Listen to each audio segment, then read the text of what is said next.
ستوري څنګه منځته راغلي دي؟ د شپې لخوا بې شمېره ستوري په اسمان کې وینو چې ځینې یې ډېر روښانه او ځینې یې لږ روښانه ښکاري.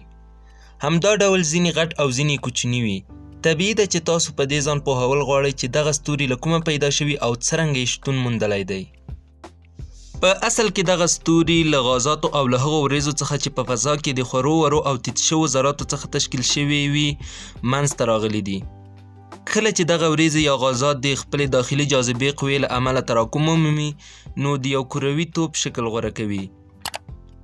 په ستوري باندې د هغه د بدلیدو لپاره د داسې یوې متراکم شوې وریځې وزن باید د لمر د زرګونه چنده وزن سره برابر وي.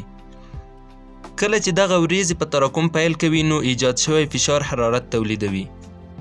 د دغه حرارت یوه برخه مختلفو خواوو ته د بهر په لوري تشعشع کیږي چې دغه عمل د وریځې د غونډې په تراکم کې مرسته کوي. کله چې وریځ په کوچنیو ټوټو بدله شي او هره ټوټه بیا جلا جلا په تراکم پیل وکړي نو په دې صورت کې یوه مرحله پای ته رسیږي. بیا نو دغه ټوټې ډیره تودوخه پیدا کوي او شروع په وړانګو خپرولو کوي. وروسته بیا هره ځلانده ټوټه په خپله په نوراني ستوري بدلیږي.